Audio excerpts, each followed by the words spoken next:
And welcome on in to the latest edition of the Blue Horseshoe Podcast. He is George Bremer. I am Ryan Hickey. Welcome on in.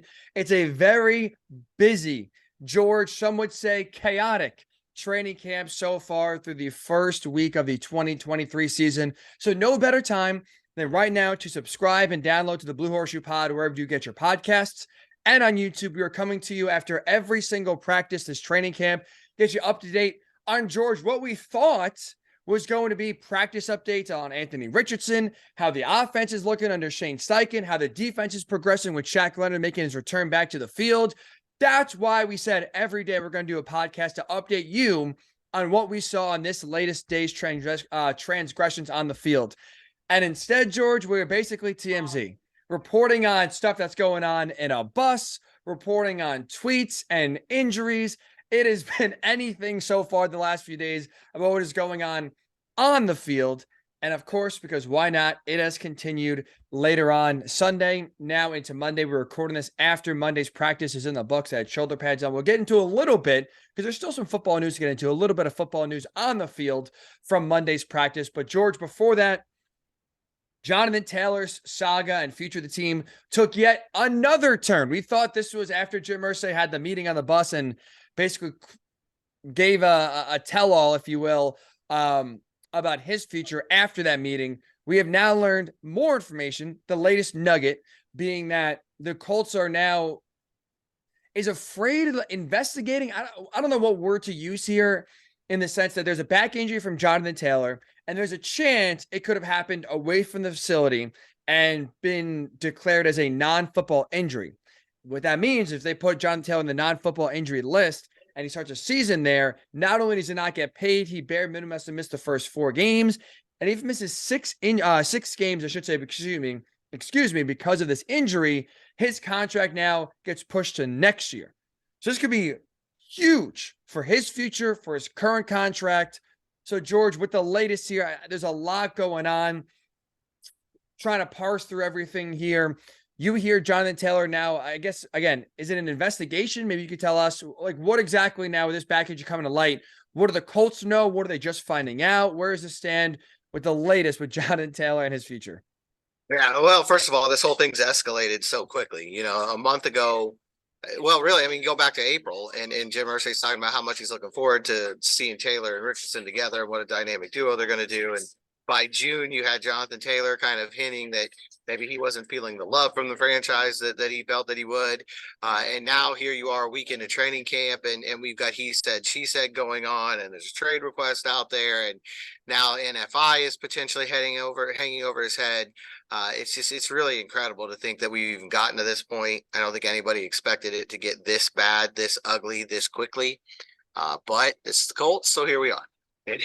Back, circus is back in town, full bore, 3 rings. You know, the clown car is back in full force, and there's part of the problem with this is there's very little concrete information. We had a report from 2 very reliable reporters on Sunday. Both Mike Chappell and Stephen Holder came out and said that there is a back injury. I don't know their sources. You know, journalists don't reveal their sources. But they said there is a back injury. It happened while he was working out in Arizona. And the team is now considering putting him on the non-football injury list, which, as you said, is a nuclear option here. That's the kind of thing that would pretty much reduce his options to being healthy and playing on his current contract, or, you know, not being paid this year. And as you said, having it toll into next year. And I don't think either side really wants that to happen. I don't think anybody involved with this situation would really sit here today and say, you know what we want to do? Hit pause on everything and start in this exact same place in January. I just don't think that that's something that anybody would be looking forward to. Further muddying the water is that Jonathan Taylor has come out on Twitter and said he didn't have a back injury, has never had back pain, which, you know, that's one thing that, talking with one of the other guys on the sideline, we're envious of that. The idea, I've had plenty of back pain, and to never have had back pain in your life, I was going to say, as the tweet reads, that envious. I don't know if I believe that part. Just incredibly envious of that. that development. But no, I mean, it's such a soap opera right now. And you literally, it has devolved into the middle school food fight at this point. You've just got the agent, the team, the player throwing stuff out there at each other on what feels like a daily basis. And it's not productive for anyone. It's not productive for anything. The team so far does not seem overly affected by it. I think the guys that were here last year have been through worse and plenty and have seen enough. And the guys who weren't are probably just following their lead. But I feel like it's easy to be unaffected by it right now. You're just out here in practice. You're not winning and losing games. It's definitely a sideshow. It's definitely something you'd rather avoid. But if you're a player on the field, your job is to get ready for the season. So I can see how you're not affected by it now. I can't imagine, even when they go into the first preseason games, but certainly by the time September rolls around, I can't imagine it still being something that's not affecting and not being a distraction in a really significant way. You said it before. The tough part here is that there's very little concrete information we know. The only thing really for the most part we know is that Jonathan Taylor's on PUP, obviously, and not practicing, and that he wants a trade request. That's really it. Mm-hmm. This is I guess where I'm stuck, George, and look at the situation is this. How serious, we talked this before when he was placed on PUP. I thought maybe this is him trying to do a silent protest and a hold in, if you will, to bring attention to his contract status without getting fined $40,000 a day for every single practice he missed and just lose that money, never get it back. PUP is a way you can basically do that, not practice, but be there, but sort of make a mini statement. Do you think or how much of a chance, maybe I should say, is the Colts basically taking that philosophy, doing the opposite of it, where all of a sudden, oh, there's a back injury. We don't think this happened when you were with us. So we have a chance now. If you want to play hardball, we could put you on this non-football injury list and you lose your paycheck for this year. And now all of a sudden, maybe there's a chance the Colts don't tag him and he's a free agent next year. Maybe. I think slight, but maybe there's a chance. Well, now you lose that option because now your contract, your fourth and final year of your rookie deal is now pushed to 2024. And now you're looking at a guy who's going to get to the free agent market, possibly 1, maybe 2, if they franchise to tag him 2 years later, either in 2025 or 2026. Is this an injury? I guess maybe George will ask it this way. That is seriously concerning with the back where it actually could keep him out of games? Or is this more of the Colts trying to play their own level of hardball of, this is getting ugly, and you know what? We are done playing nice, and if you want to, you don't play hardball, we'll play with you, and we're going to win. I don't know. And that comes back to the total lack of concrete information. When we asked Shane Steichen today, he just said he's dealing with something, and didn't even get into specifics of what that something is, whether that's ankle, whether it's back, whether it's contract, whether it's, personal issues beyond anything that's out there right now. Who knows? Sometimes too, we forget these players have daily lives. So, they could be dealing with any number of things, but we still don't have any concrete information on any of that. What we do know is he's on PUP. So that tells us he's physically unable to perform.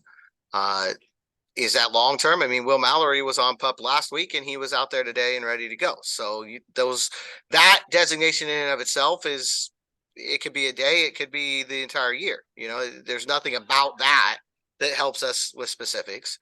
The one thing about this to me that makes me think it's not a debilitating injury is the trade request. Why would you be wanting to be traded if your primary focus right now was getting back healthy? If you were worried about this back getting into the season, I think that would be more of your focal point, and the trade request would come later. But maybe it is a situation where the back is a problem and he wants the trade anyway. That's why it's hard to really pin it down. But there's been no indication from the team to this point that they expected a really long-term absence. They've been very careful. Shane Steichen is the primary person. He's the voice of the team right now. He's the head coach. He's the guy who's talking on pretty much a daily basis. And he's been very careful to say, when he gets back here, we'll be ready. Today, he didn't even go that far. I think somebody did ask him if he expects Jonathan Taylor to be, on the field later this year. And he said he's part of this football team right now. And that's how they're going forward. So even then it was, it was not a very concrete answer. But I think it's obviously a fluid situation. I mean, at that much we can tell just from the back and forth on social media and from, Jim Irsay the other day and the statements that we do have that are out there. It's obviously a very fluid situation. The injury to me is one piece of this puzzle because there's so many things here we don't know. How serious is the injury? Is there a trade market for him? Is there going to be an offer the Colts can consider? Or is NFI actually on the table? Because as we talked about before, that's sort of the nuclear option. So, any of those things being possible, any of those things being, we just don't know to the degree that, as I said before, I don't think anybody really wants to use non-football injury because I don't think it certainly doesn't get Jonathan Taylor what he wants. It doesn't, reach his goals for this situation. It doesn't really help the Colts in any way either. It does in the sense that you can use that as a threat now and as even more leverage to try to get him on the field now, but it doesn't help you repair the relationship. It doesn't help you come to a long-term deal. So I think, that's part of what's making this so hard. There's so many elements out there that we don't know. The injury, the trade market, these are all things that are going on behind the scenes that greatly affect the outcome of this whole saga. This is a really technical question, and maybe it's just you got to read pages of the CBA. So I apologize for not knowing this off the top of my head. So the Colts put out there, right? I'm going to assume this is just me assumption, reckless speculation. I will own up to it that with those reports of NFI being a possibility, I'm going to assume, put logic here, that it's coming from the Colts camp because it benefits them more than the Jonathan Taylor camp. So I'm going to assume this is more of a team thing, and maybe if this is a leverage ploy. Do you know, George? Can teams just put a player on that list and it's like, do they have to get basically approval? Or do they have to prove to the league or the player association, this injury happened here, this is why we're doing it? Or can you just say, hey, we're putting them on NFI and that's kind of over and done with? I have to get into the specifics of the CBA, which, like you said, is multiple pages long. And I'm not sure about NFI in particular. Most of these things are a little bit on the honor system and the idea that I'm going to put a guy on injured reserve because he's actually injured. I think when it comes up is when somebody challenges it. So in this case, if the agent would come out and say, this is not a non-football injury, then the team's going to have to go through a process. There'd probably have to be an arbitrator involved and prove that it was. They'd have to have some kind of documentation on when it happened and how it happened. And because most of the time when these things happen, nobody's contesting it. And as long as nobody's contesting it, I think the league just assumes it's on the level. Because most of the time it's just because you got a knee injury. It happened in a motorcycle accident in spring and it wasn't, it's a non-football. So you're on the NFI list and when you're healthy, you'll be back. It's how these things work. You know what I mean? So I think it only really ever comes up when somebody challenges it. And that's when normally it's going to come from the player side, right? When the team's trying to put them on a list that they don't think they should be on. So I think the agent would have avenues available to, protest it, or, he and the player would have avenues available to object to it. And then I think the team would have to prove that this is legit and this is why they're doing this. So it's just it's another reason why you don't want to go down that route. Right. And if you do, you better have your bases covered. It's one of those things where if you do put him on NFI, you have to have the documentation to back it up. The reason why I ask is because, again, this game of chicken, and we'll get to whether the culture trade Jonathan Taylor and what they could maybe expect in return for a trade here in a second. But I wanted to ask that question and set up this point where it's just like, I'm going to believe at this point, this back injury is not really that big of a deal that's truly keeping him off the field. And like serious enough to where they could put him on this list and actually maybe end his season, or at least, maybe have his contract toll out and push it back to next year, just because like anything we've talked about was an ankle injury. We didn't hear any reports of a back injury. There was no concern of any other injury outside of the ankle. You would have thought, right, George, I know it's been a contentious situation.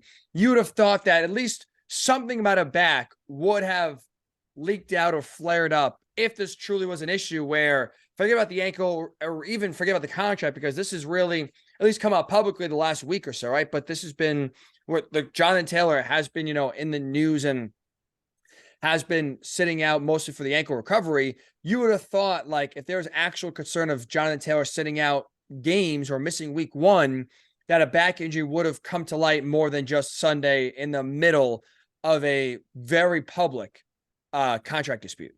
So I'm going to assume it's not as bad as maybe it could be.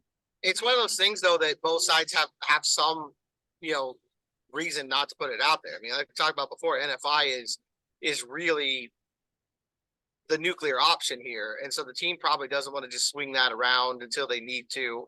And if you're Taylor, if there is any kind of back problem, you don't want that out there because it's going to affect your trade market. It affects, how other teams look at you. So if it happened between June and July, it could definitely be quiet. If it was something that happened, in a personal training situation with him, unless the people at that facility that were there at the time or somebody, in his camp puts it out there. I don't know how else it would get out before this. But that being said, you just never know. I mean, he's out here every day, but that doesn't mean anything either. Shaq was out here every day last year. And we know his ankle was bad enough. It ended up affecting him the whole year and he didn't play at all. So just the fact that he's out there on the field is not evidence of anything, as far as severity goes. And that's why you just don't know. Is he doing any medical information in front of us? Is he doing any back stretches? Like, again, I know this is super just standing. Okay. No, so nothing watching. Even like you can see with your own eyes of, maybe public. He looks a little discomfort with the back. So like there was no, for you, because you see him every day. Yeah. They were like, you were not, I guess I should say, like you were surprised to hear about a back injury because there's nothing you could see where it's like, maybe there's something going on and maybe it's not the ankle. And, and he says there is no back injury. So we'll see. I mean, that's the other part of it. He says there is no back injury. So maybe there isn't a back injury. It's just something that came out in a report, two separate reports, on Sunday. So again, that's part of what makes this whole situation so messy. I mean, anywhere you turn, you're going to run into a lot of unknowns, and they're huge unknowns because they're things that change everything about this. Can he really be put on NFI? Is he seriously injured? Is he healthy and holding in? All these things, there aren't really answers to. The one thing we know for sure, the relationship between the player and the team right now is worse than it's ever been. And nothing that's happening right now is making it better. To read Jonathan Taylor's exact quote on the record, which, well, I guess I should say tweet on the record. He tweeted late Sunday night, 1, never had a back pain. 2, never reported back pain. Not sure who, quote, sources, end quote, are, but find new ones with the kind of thinking emoji there as well. So that's JT for you, claiming this back injury is all hogwash. Let's talk about his future, George, because let's live in a world for right now where the back injury truly is not going to be a serious situation. And if he is going to get traded, it's not going to prevent a trade from going through. Jonathan Taylor, right, we know, did request a trade going back to seemingly a week ago when he met with Chris Ballard on Tuesday. He met with Jim Irsay on Saturday night in his big RV for an hour. Seemingly nothing happened of progress there to get JT to maybe change his mind or want to stay with the Colts this year. Jim Irsay, to you guys, said, no, we're not trading. Not an option. Did not say to us. He texted it to Albert Breer about an hour later. I apologize. You are right about that. An hour later, I think there's even an exclamation in there to really emphasize the vigor he had, not trading Jonathan Taylor now, not trading Jonathan Taylor in October. That's the trade deadline. If the Colts were to put Jonathan Taylor on the market, George, and at least entertain offers, what could they realistically expect to get back in a trade from anyone else out there? Not much. I mean, I think that's part of this too. You look around the league and you look at the running back situation and the unwillingness to give multi-year contracts to these guys. Anyone bringing him on right now is going to get him for 1 year on this rookie deal, and they're going to have to sign him up to a new deal. And in any position, even the ones that don't have depressed markets right now, that lowers your return right away. You're going to get a lower pick just because teams aren't willing to, give up a lot of draft capital and then on top of that, go sign a guy to a really hefty contract. I've not seen that happen very often. When it does, the trade, return is not really all that incredible. And I think probably best case for them would be if you could do one of these. We've seen it happen in the past, like a disgruntled player trade. If you've got a team that needs a running back that's maybe I can't think of anything off the top of my head, but maybe they've got a player that they're dealing with. They both need a change of scenery. You've seen that happen. That's probably the best case from a Colts standpoint. Otherwise, you're probably looking at like a 4th or 5th round pick, honestly. I was gonna say maybe a third. Like I think we can safely right away, without a doubt, cross a 1st round pick off the list, cross a 2nd round pick off the list. Right. So it's like I would think so. I think you're probably right. Best case scenario.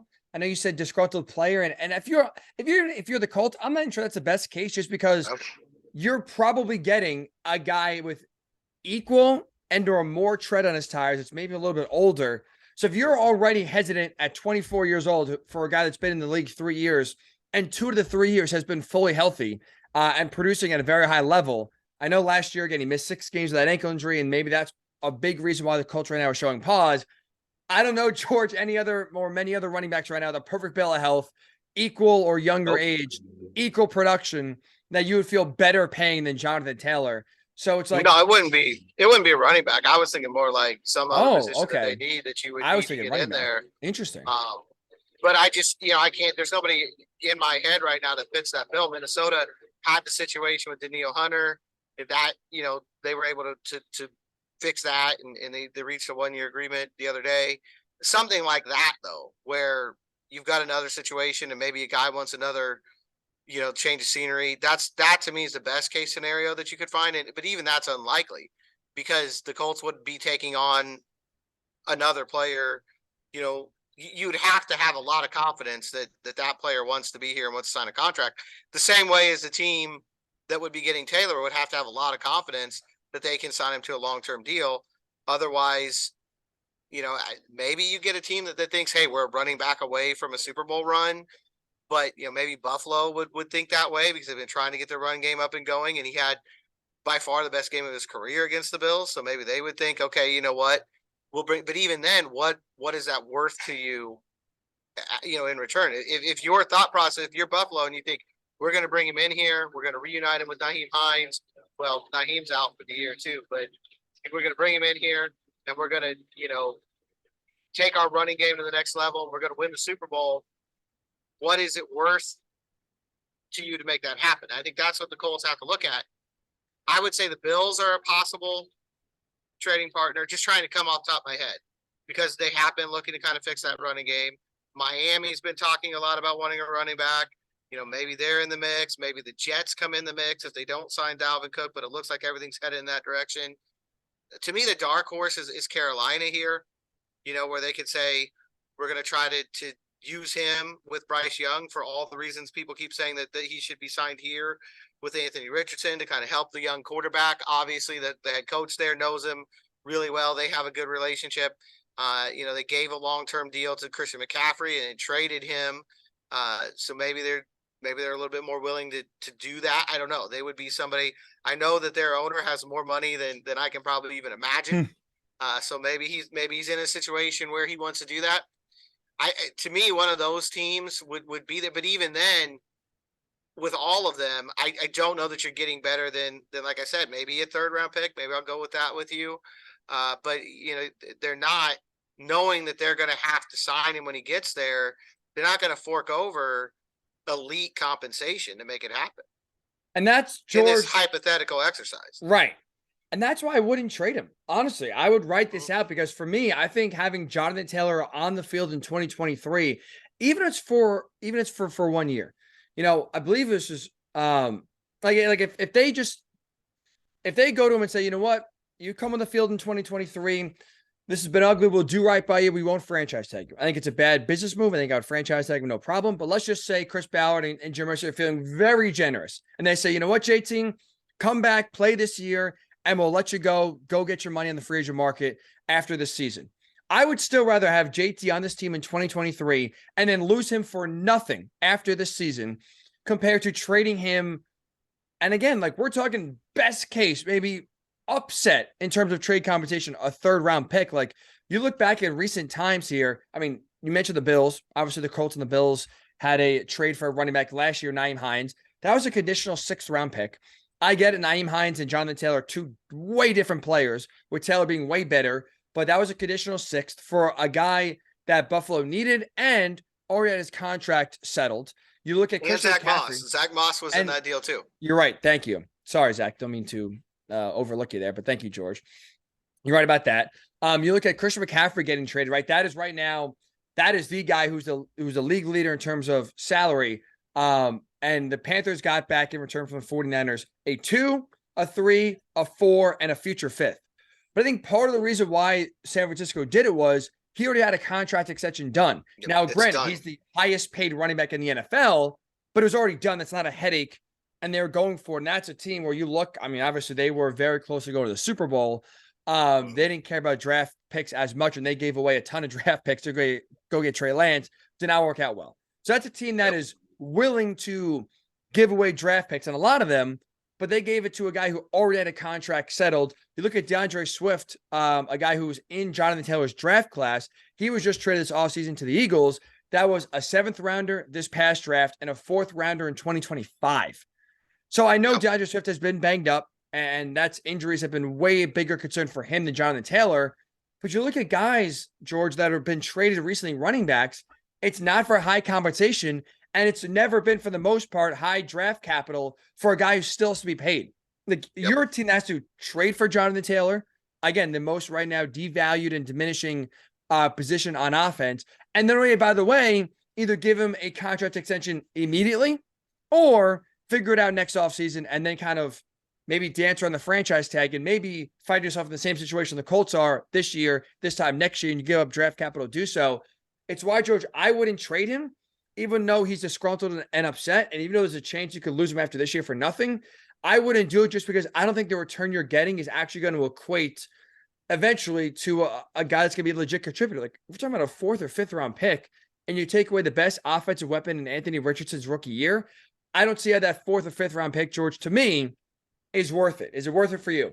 No, but again, I think at the end of the day, the question is, can they reach a deal where he's going to play this year? And I think some of that just depends on how far is Jonathan Taylor willing to push this. You know, it's already escalated, like we said right here at the top. It's already escalated so quickly and so much further than I think anyone really expected. How far is he willing to push this? Because if they can't reach an agreement where you can get him out there and he's going to play and he's going to be at least somewhat content, you know, and it's the other thing too. You know, do you want him out there if he feels like he was, like we were talking about before, if you use the nuclear option, you basically walk into him and you say, we're giving you 2 options, play for $4.3 million this year or play for nothing and have your contract toll again next year. I don't think you're going to have a happy running back on the field. You know, he's going to be like a hostage out there.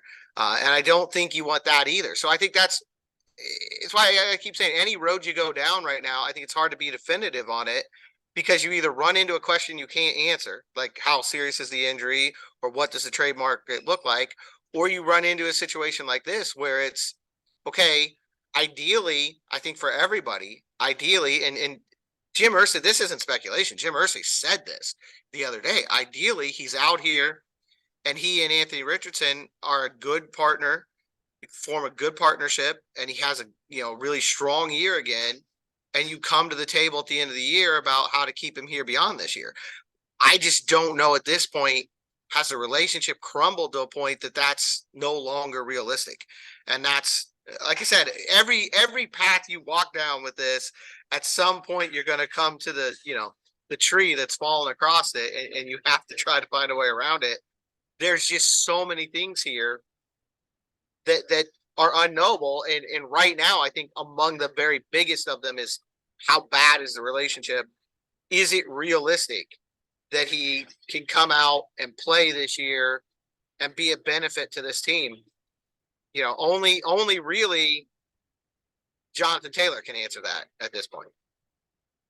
You mentioned before the nuclear option for the Colts, and really the trump card they could play is this non-injury football list, put him on and basically, force his contract into next year. And again, keep a guy, as you call, a hostage, which I think is accurate at this point, keep him next year, and then just kind of kick this can a year down the road going forward. The only option Jonathan Taylor has left now that he officially has requested a trade, and that is out there. The only other move he could possibly pull is what you just said, sitting out.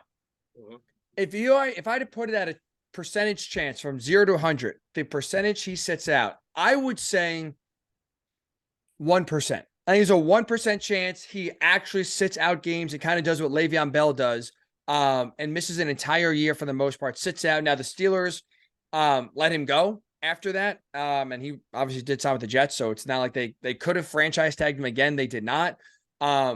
If he sits out, or I guess I should say, ask you, George, now that we're seeing this kind of get uglier and uglier by the day, as you sit here right now on July 31st, still over a month before the season starts, what percent chance would you put at Jonathan Taylor legitimately missing and sitting out games that is fully healthy? I mean, at this point, I don't know if he's got any other choice, but it goes back to what we were talking about. It's the opposite side of NFI. If NFI is the Colts nuclear option, then sitting out, and making that statement public and not a hold-in kind of situation like might be going on right now is the nuclear option that Jonathan Taylor has. And the same way that I don't think either side really wants it to get to the NFI, I don't think either side really wants to get to the holdout either, because it's not going to help. Yes, Le'Veon Bell signed with the Jets, and yes, I think somebody would sign Jonathan Taylor next year, coming off a season where he didn't play. But it's not going to be at the level that he wants. At that point, he's going to have missed 6 games the last time he played and had the ankle injury and had no opportunity to show, how healthy he was and how good he could be the following year. I think the problem from Taylor's situation, where I'm sympathetic to his plight, is that you're in a situation that you can't do a lot. We've talked about that, since this whole thing began. There's not a lot of leverage. You need to get out there in some ways and show you're healthy to improve your stock, to get the best possible deal you can, whether it's here or anywhere else next year. But you also are running that risk, and as I've said before, he was here when Marlon Mack went through the same situation. And the idea with Marlon Mack was you and Jonathan Taylor are going to form a great team in the backfield, not you and Anthony Richardson.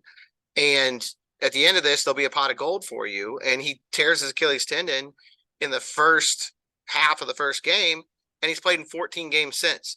And if you don't think that's on Jonathan Taylor's mind, how could it not be? He's a very intelligent guy. We know that about him. He's an extremely intelligent guy. I don't know how you don't think about that every day if you're him. I mean, for the people that just play out your contract, you signed it. I don't know how you don't think about that every day if you're him.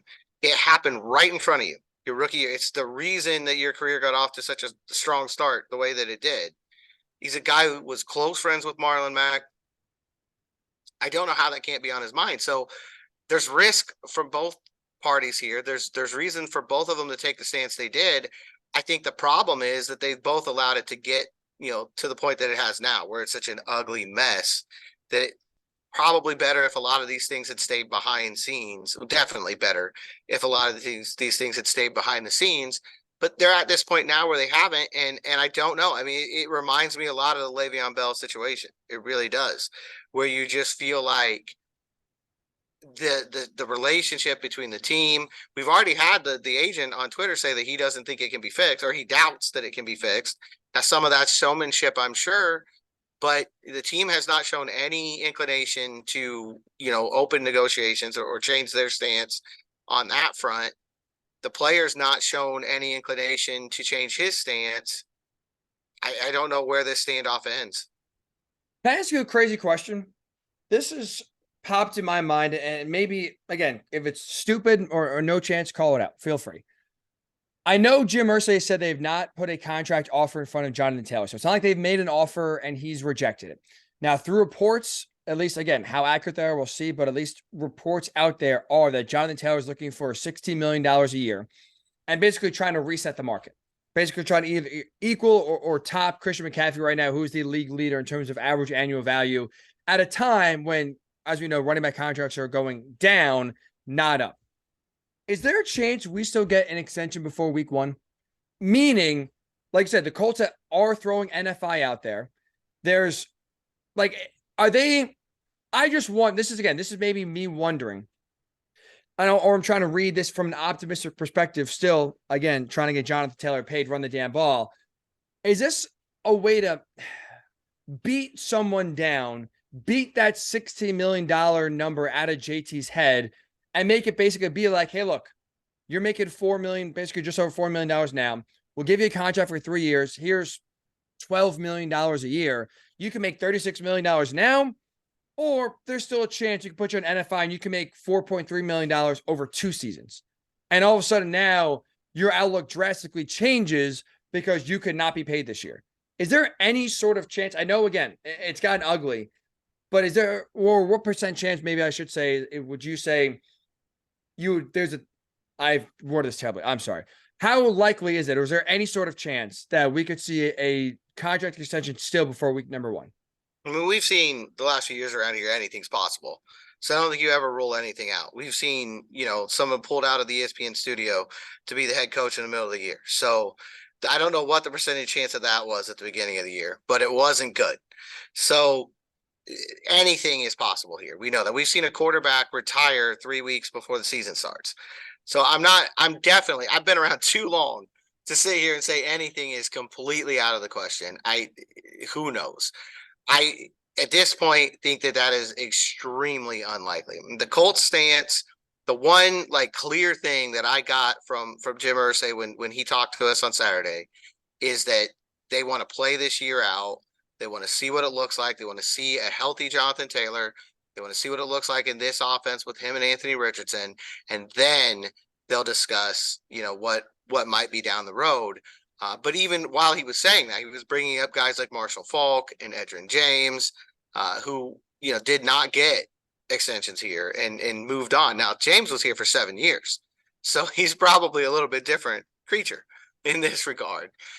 But Faulk, did not, I think it was his rookie deal that he played out, and then he was gone. It was here for just the rookie year with Peyton Manning. So, yeah, I think that it's an ugly situation at this point. I would put a very low percentage on that. I would say less than 1%.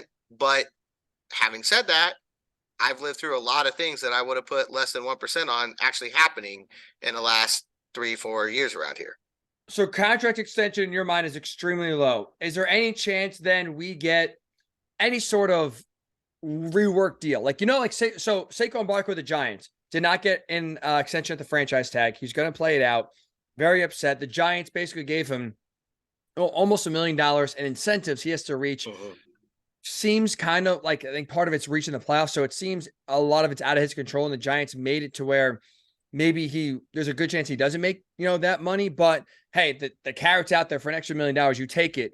Is there any sort of situation like that where you could see last year's deal, $4.3 million? Hey, get you back on the field for at least this season. We'll worry only about this season. We'll give you a few extra incentives, and maybe you can make up to 5 or 5.5, something like that. Is that a possibility? Is there any breaking of the bread or middle ground for at least 2023? I mean, I think that might be one possible solution to this. I don't know how likely it is. I can't put a real likelihood on that because I don't know how dug in Jonathan Taylor is. Again, a lot of this comes back to, is he dug in his heels? And as he said, I'm not going to play for this team again. If he gets there, then no, none of this will happen. It doesn't appear like he's there yet. He's here. So that tells me that he's not, to the point where he's ready to use his nuclear option, if you would. But yeah, to me, that's one possible outcome here, that you work out some kind of deal that's basically, you restructure this year's deal and you throw in some incentives. Maybe there's a per game bonus. If you play this many games, it goes to this level. And if you play this many games, it goes to another level over that. Maybe there's a Pro Bowl bonus or more money given to him for what already exists in there. Maybe you can work something like that out. And then probably as part of that, make a promise not to franchise him. I don't know how open the team is to that. I mean, it's something that intellectually it feels like it's one potential outcome to this standoff that seems never ending. That's not involving either team playing the nuclear option.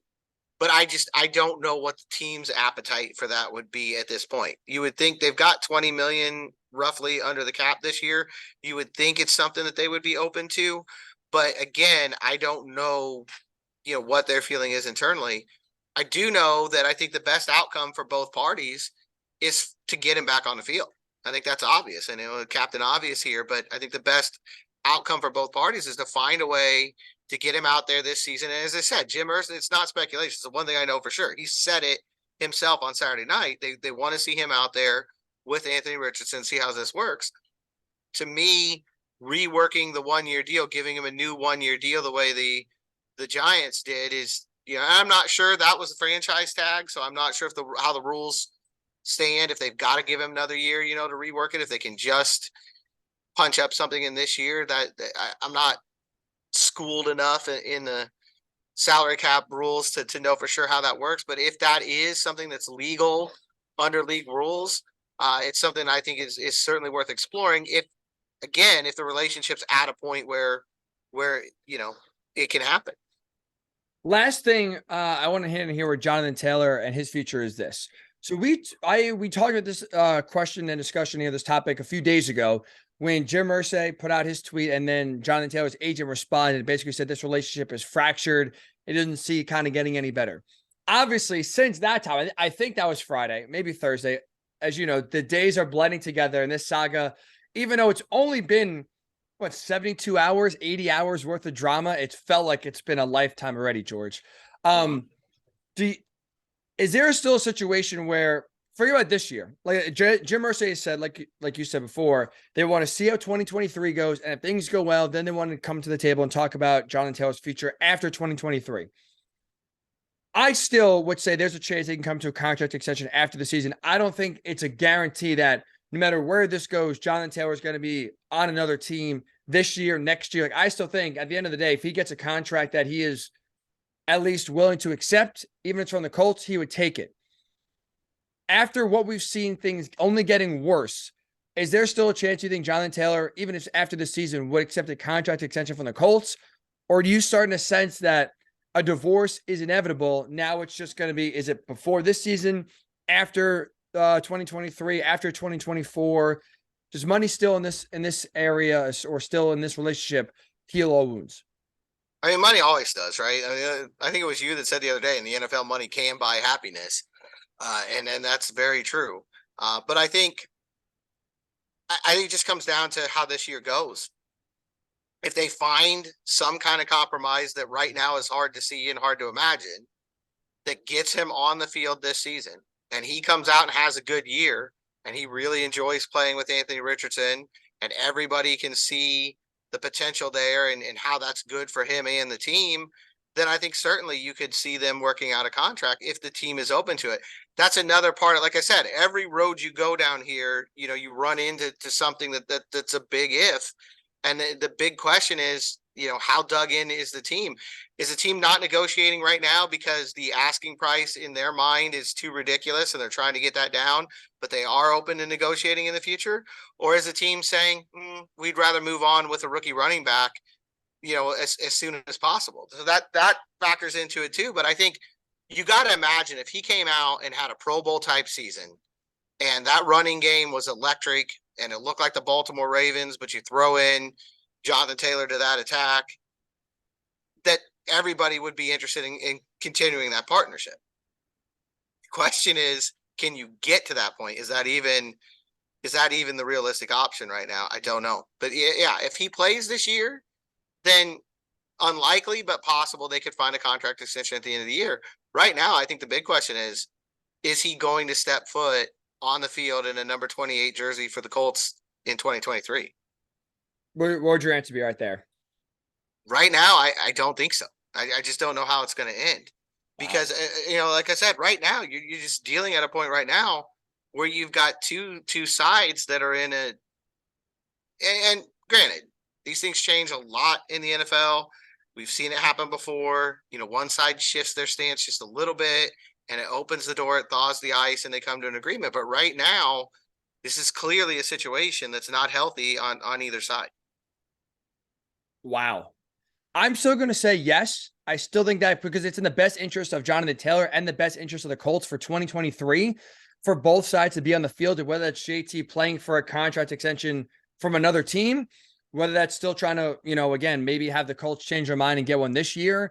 But either way, I think he has to be on the field to get the money he's looking for. Again, from the Colts or another team, he has to play to get his value up. And if you're the Colts, obviously you want the best player on your offense. next to your rookie quarterback to help his development. So even though it's ugly right now, even though it's very contentious and things are looking down, I'll still say 2023, week number 1, Jonathan Taylor is on the field. But George, I mean, I can't say you're wrong. And that's really, you're not, especially you are not someone that is caught up in the moment like I am. That's a big flaw of mine, I'll admit. And you are not hyperbolic either. So it's a scary situation right now. The Colts are in, and you just hope, again, I really hope, George, because again, this is more, I've been supportive of Jonathan Taylor. I think he earned a contract extension. And again, I think that too many teams just look at running backs and they are now devaluing a position that still has value depending on who it is. But even for Jonathan Taylor, forgetting him for a second, I'm more worried about Anthony Richardson, his development, because again, I think what makes his life easier is having 28 on the field. And I really am nervous, Georgia, of the uglier this gets and the more this is prolonged, the more it's going to hurt Anthony Richardson on the field starting week number 1. There's no question.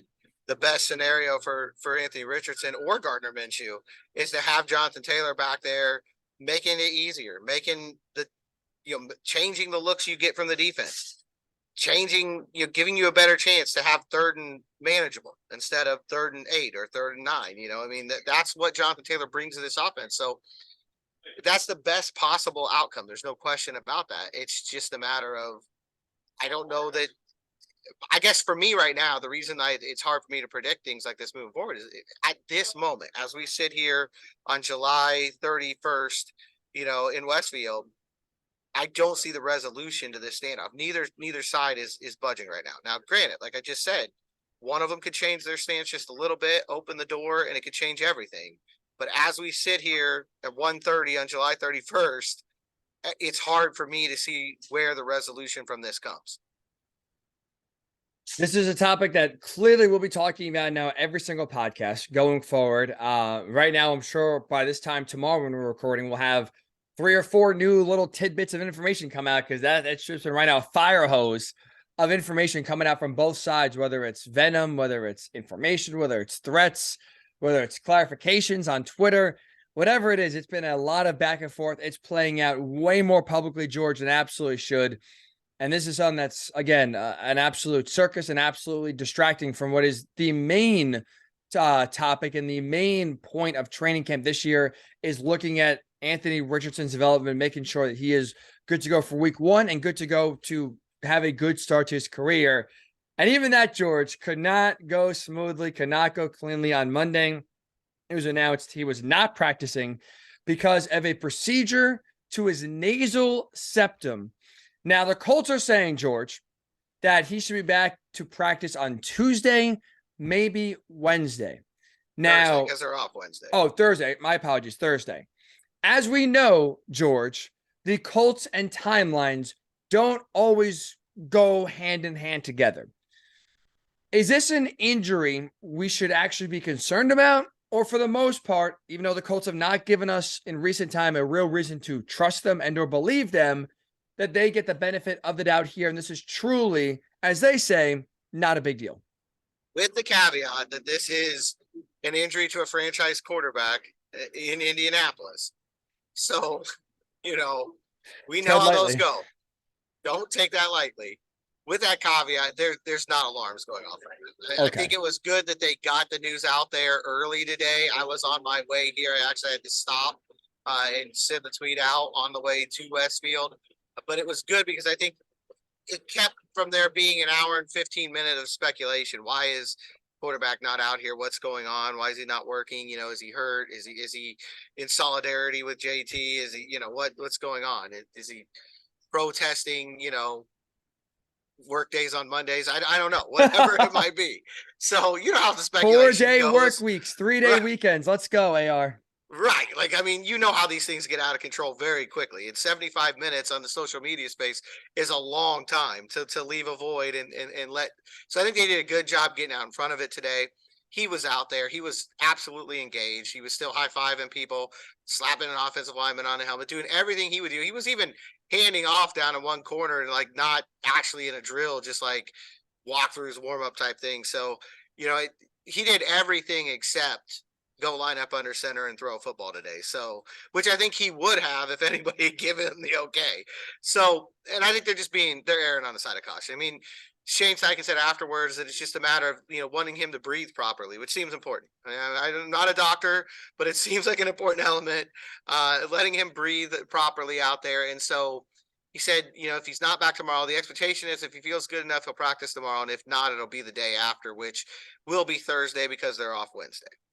Is this a problem that's been happening his whole life? And they said, let's get this fixed. Is this like, did he break his nose recently? Like, there were very little details given. I was told by one source that it was something that was pre-existing, that it didn't happen this week in camp, but that's all I know. Speculation on that's rampant right now. Maybe it's a snowboarding accident. You never know. You have to figure that one out. Wouldn't be the first time. Wouldn't be the first time. So maybe I need to go talk to the Uber drivers around town, get the scoop here. That's they always seem to know what's going on with the quarterback. So we'll figure that one out. But there's been very little detail as far as where it happened, how it happened.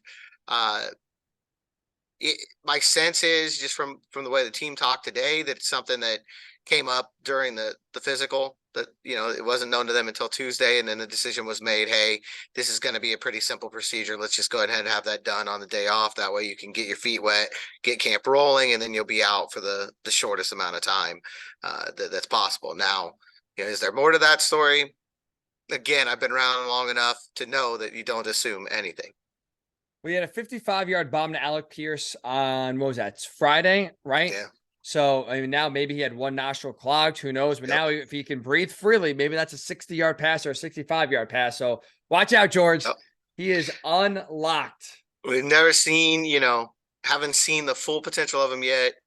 But now on Tuesday or Thursday, we'll see Anthony Richardson unleashed. But it's a good day for Gardner Minshew.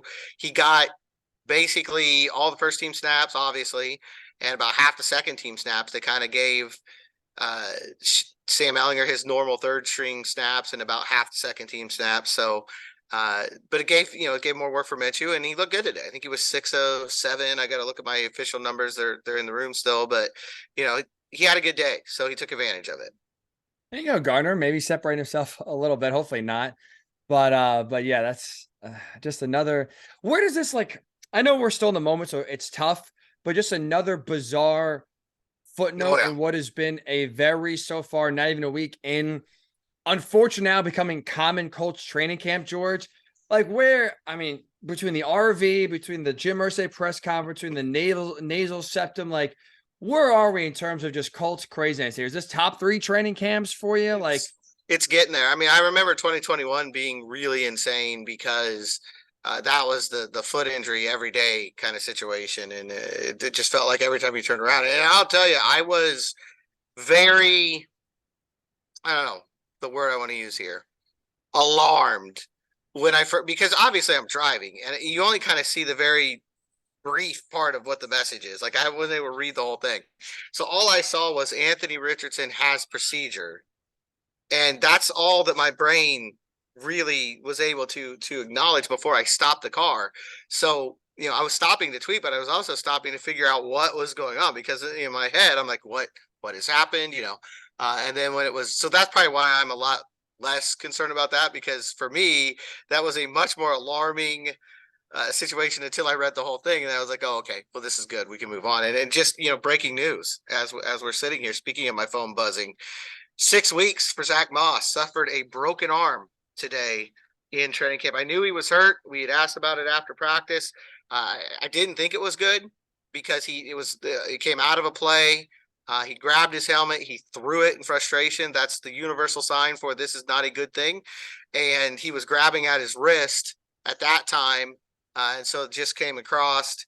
He's got a broken arm and he's going to be out for 6 weeks. So add that into, it's definitely a top 3 crazy training camp. Absolutely. And again, that's, if anything, almost a better leverage ploy for Jonathan Taylor, because that 6 weeks is right in line with the season. So if he's not ready for week number 1 or week number 2, even, all of a sudden now, again, we could be looking at Deion Jackson and Evan Hull in the backfield for the Colts when they get Anthony Richardson's presumed debut in week number 1. Rings a little different, George. I think defenses are game planning just a tiny bit different for a backfield of Deion Jackson and Anthony Richardson compared to Jonathan Taylor and Anthony Richardson. It's a little bit I different. guess point, if you will, for JT.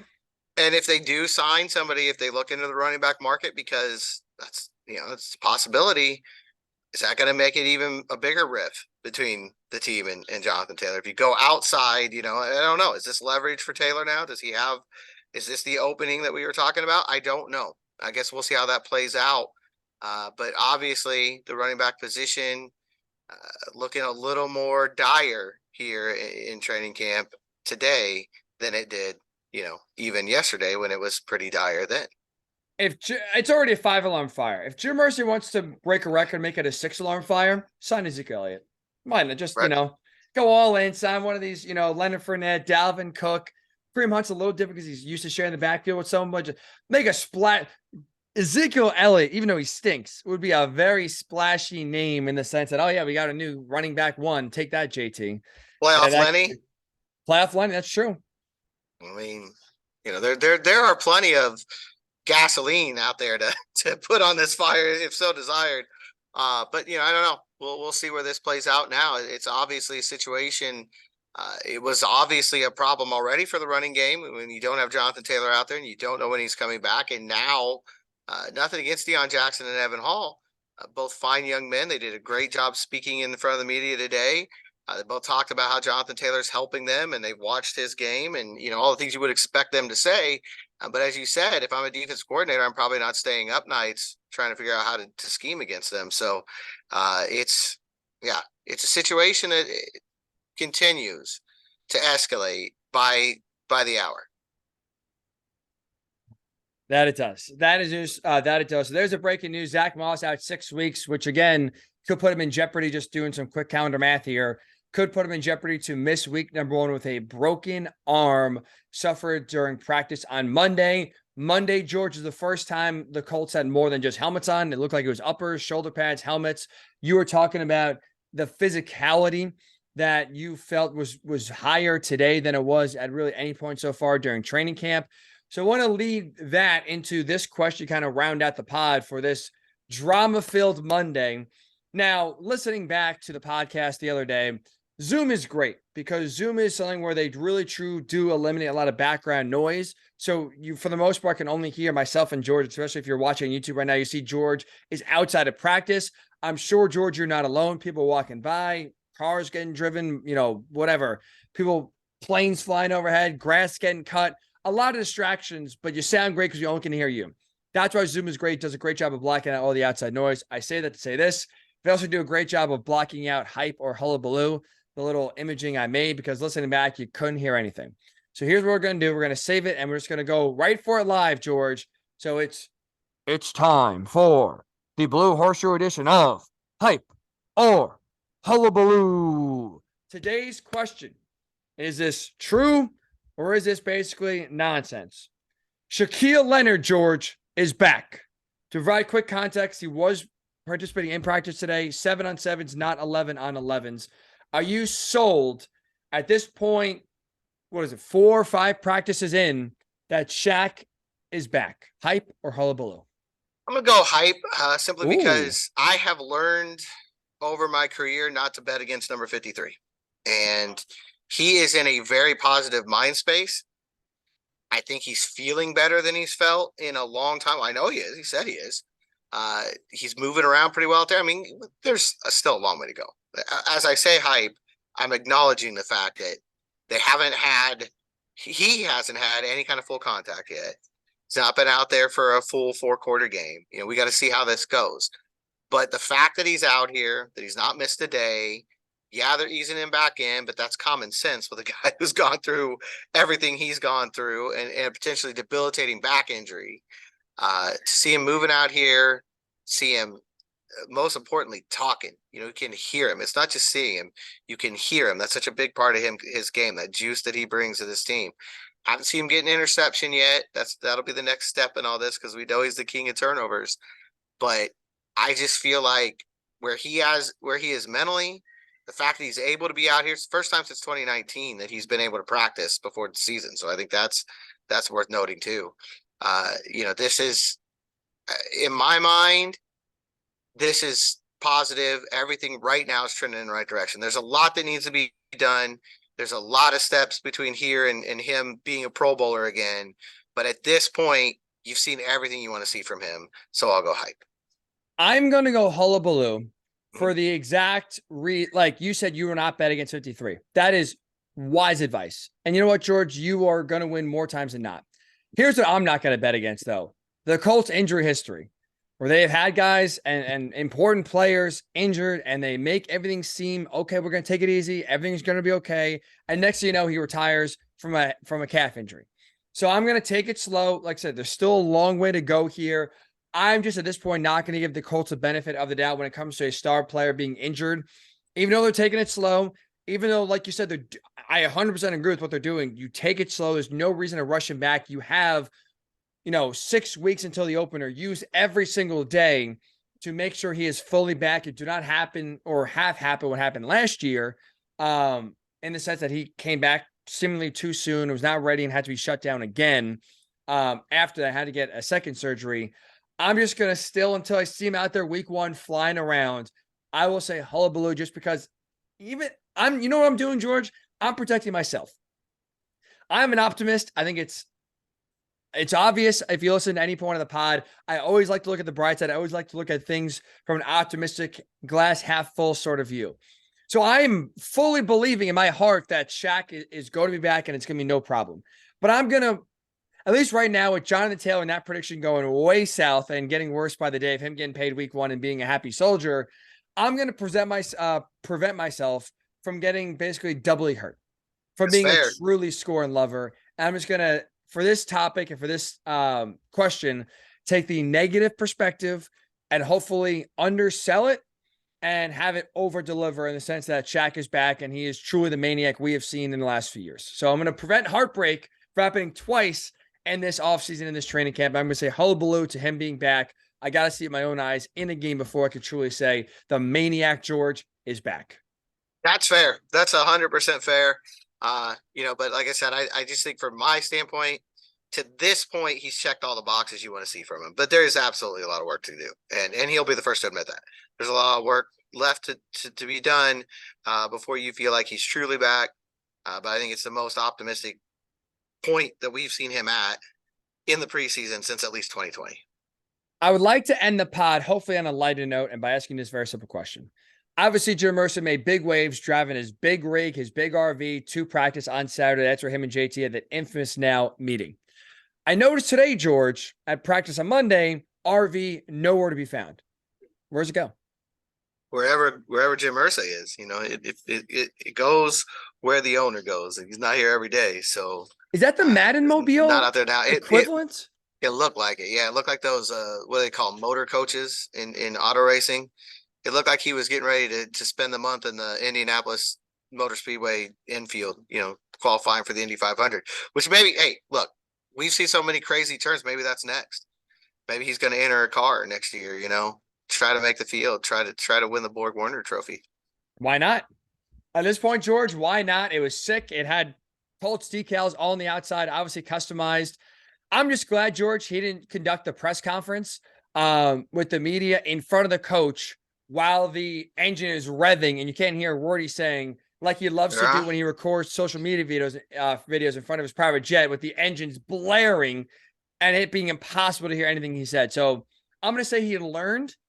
Maybe, I don't know if it's one of his daughters that say, hey, Dad, we can't hear what you're saying. Maybe let's not do videos in front of your private jet when, you're about to take off. But I'm glad he learned his lesson, George, and was not in front of a revving engine of what looked to be a 30, 40, 50-foot motor coach, RV basically, where you couldn't hear a word he was saying. I'm having enough trouble with my webcam now. I was just going to say, man. It just doesn't want to stay on, but no, I kind of wish that he'd done the interview on the coach. I can see what's in Invite there. You guys saying that. Yeah, that's just me. But yeah, no, that looked comfy. We haven't earned that right though. We're not that level. So well, maybe if you have a contract dispute with the paper, maybe all of a sudden Jim will bring you on. Maybe that's what it takes. Maybe that's how you get an invite into the motorhome. No, just have a contract dispute. It doesn't matter if it's with the team or not. and invite you in to talk about it. Put out a trade request here, maybe. I'll talk to my agent. We'll see how it goes. Have your agent start subtweeting the Colts and the newspaper and see what happens from there. All right. So before George's camera starts acting up more, before Jonathan Taylor or Jim Irsay says something again, we're going to end this pod here for a Monday. We will be back on Tuesday with hopefully, I hope, George, and it's almost 24 hours away, so a lot can happen. I'm hoping we talk more football tomorrow than not. Be nice. Just have a day. Even if things don't get better, just no news. Sometimes no news is good news. At some point, we will be a football podcast again. When that is, we cannot predict. But at some Tuesday point, we will be a football podcast again. It's going to be full pads. That's something, hopefully. Yep. Yeah, hopefully. Quarterback may be back out there, firing away. Yeah, no contract talk and no nasal septum talk tomorrow, George. Would be a big win for the pod. So end it there. Have a great rest of your Monday. We'll talk to you Tuesday on the Blue Horseshoe Podcast.